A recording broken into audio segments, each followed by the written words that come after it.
आतंकवाद और कट्टरवाद के खिलाफ लड़ाई में भारत और अमेरिका कंधे से कंधा मिलाकर चल रहे हैं। हम सहमत हैं कि क्रॉस बॉर्डर टेररिज्म को समाप्त करने के लिए ठोस कार्यवाही आवश्यक है। कोविड महामारी और यूक्रेन संघर्ष से ग्लोबल साउथ के देश विशेष रूप से पीड़ित हुए हैं। हमारा मत है कि इन समस्याओं के समाधान के लिए सभी देशों का एकजुट होना अनिवार्य है। यूक्रेन के घटनाक्रम के शुरुआत से ही भारत ने डायलॉग और डिप्लोमेसी के माध्यम से इस विवाद को सुलझाने पर जोर दिया है। हम शांति की बहाली के लिए हर संभव योगदान देने के लिए पूरी तरह से तैयार है। भारत की G20 की अध्यक्षता में हम one earth, one family, one future उस पर बल दे रहे हैं। ग्लोबल साउथ की प्राथमिकताओं को आवाज दे रहे हैं। मैं राष्ट्रपति बाइडेन का धन्यवाद करता हूं कि उन्होंने अफ्रीका को G20 का पूर्ण सदस्य बनाने के मेरे प्रस्ताव पर समर्थन जताया है। फ्रेंड्स, हमारे सभी साझे प्रयासों का मूल मंत्र है लोकतंत्र और लोकतांत्रिक मूल्यों तथा व्यवस्थाओं को सशक्त करना। विश्व के दो सबसे बड़े लोकतंत्र भारत और अमेरिका मिलकर विश्व शांति, स्थिरता, समृद्धि में महत्वपूर्ण सहयोग दे सकते हैं। मुझे विश्वास है कि इन मूल्यों के आधार पर हम दोनों देशों के लोगों की ही नहीं बल्कि पूरे विश्व की अपेक्षाओं और आकांक्षाओं को पूरा कर सकेंगे। राष्ट्रपति बाइडेन, आज की उपयोगी चर्चा के लिए मैं आपका बहुत बहुत धन्यवाद करता हूं। इस वर्ष G20 समिट के दौरान आपका भारत में स्वागत करने के लिए भारत और मैं स्वयं भी बहुत ही उत्सुक है। और जैसा राष्ट्रपति जी ने कहा, हम लोगों को मुझे जाना है बाद में कांग्रेस को एड्रेस करने के लिए, और इसलिए ज़्यादा अधिक समय न लेते हुए मैं मेरी बात को विराम देता हूं। मैं फिर एक बार राष्ट्रपति का बहुत बहुत धन्यवाद करता हूं। मुझे आश्चर्य हो रहा है कि आप कह रहे हैं कि लोग कहते हैं नहीं, भारत डेमोक्रेसी है। और जैसा राष्ट्रपति बाइडेन ने कहा, भारत और अमेरिका दोनों के डीएनए में लोकतंत्र है। लोकतंत्र हमारा स्पिरिट है। लोकतंत्र हमारी रगों में है। लोकतंत्र को हम जीते हैं और हमारे पूर्वजों ने उसको शब्दों में ढाला है संविधान के रूप में। और हमारी सरकार लोकतंत्र के मूलभूत मूल्यों को आधार लेकर के बने हुए संविधान के आधार पर चलती है। और हमारा संविधान और हमारी सरकार, और हमने सिद्ध किया है डेमोक्रेसी कैन डिलीवर। और जब मैं डिलीवर कहता हूं तब कास्ट, क्रीड, रिलीजन, जेंडर, किसी भी भेदभाव को वहां जगह नहीं होती है। और जब हम लोकतंत्र की बात करते हैं तब अगर ह्यूमन वैल्यूज नहीं है, ह्यूमैनिटी नहीं है, ह्यूमन राइट्स नहीं है, फिर तो वो डेमोक्रेसी है ही नहीं।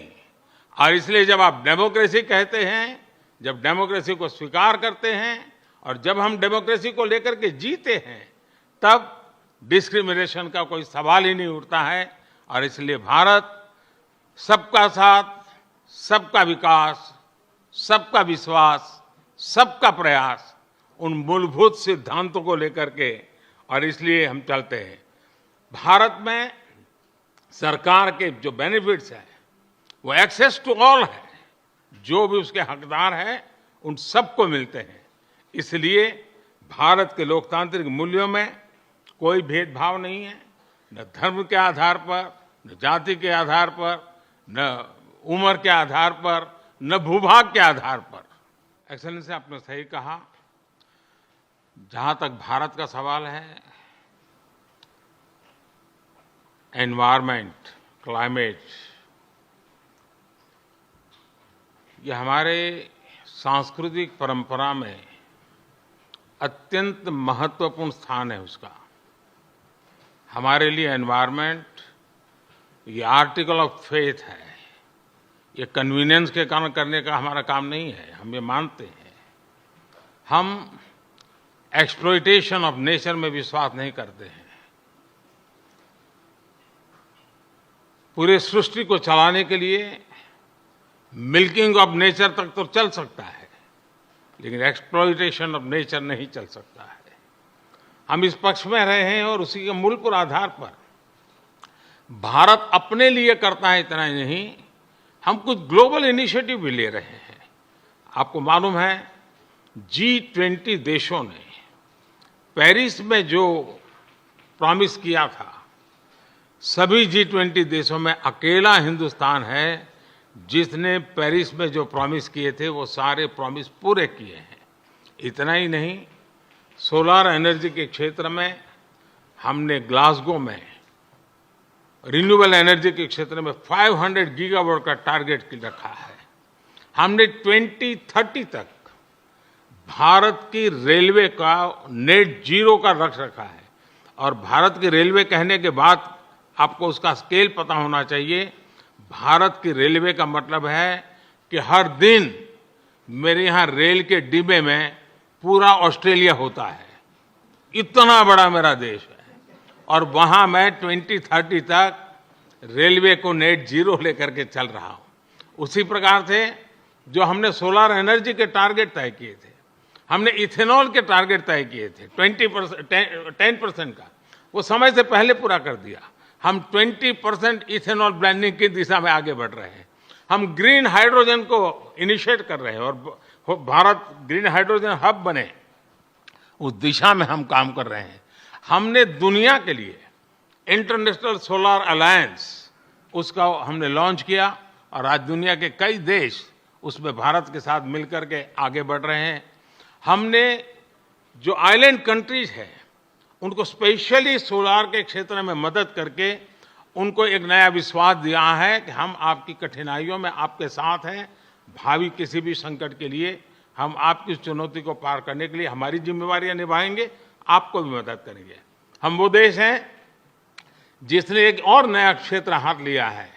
हम देख रहे हैं कि नेचुरल कैलेमिटी के कारण आज मनुष्य मृत्यु की चर्चा तो होती है, लेकिन इंफ्रास्ट्रक्चर का इतना नुकसान होता है जो 50-50 साल तक भरपाई नहीं हो सकता।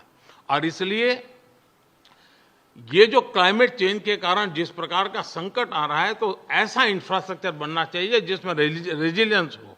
और इसके लिए CDRI हमने एक ग्लोबल ऑर्गेनाइजेशन को जन्म दिया है। और आपको पता होगा, मैंने ग्लासगो के अंदर एक विषय रखा है दुनिया के सामने, और जिसको पिछले दिनों UN सेक्रेटरी जनरल और मैंने उसको लॉन्च किया है, वो है मिशन लाइफ। और जब मैं लाइफ कहता हूं तब life style for environment. Her individual को प्रो क्लाइमेट, प्रो एनवायरमेंट अपना जीवन जीने का तरीका डेवलप करना होगा। इतने बड़े संकट के लिए उस दिशा में भी हम काम कर रहे हैं। और मुझे विश्वास है कि भारत ने जो आज इन क्षेत्रों में काम शुरू किया है, इसलिए नहीं कि भारत ने दुनिया के एनवायरनमेंट को बुरा किया है, लेकिन हम इसलिए कर रहे हैं कि हमारी भावी पीढ़ी की हमें चिंता है। हम हमारी भावी पीढ़ी को ऐसा विश्व नहीं दे सकते हैं कि जिसके लिए उसके लिए जीना कठिन हो जाए। और इसलिए एक ग्लोबल रिस्पॉन्सिबिलिटी के रूप में भारत ने खुद ने कुछ बुरा नहीं किया है तो भी अच्छा करने में, योगदान देने में हम अग्रिम भूमिका निभा रहे हैं और हम आगे भी निभा रहेंगे। जहां तक समृद्ध देश हैं, लगातार चर्चा रही है, टेक्नोलॉजी ट्रांसफर हो, फाइनेंशियल मदद हो, और धीरे धीरे विश्व भी मन बना रहा है कि जो देश इसमें करना चाहते हैं उनको टेक्नोलॉजी की मदद मिले, उनको फाइनेंशियल मदद मिले। हम प्रतीक्षा कर रहे हैं कि जितना जल्दी इस विषय में आगे बढ़ेंगे, दुनिया को इस संकट से हम जल्दी से मुक्त कर पाएंगे।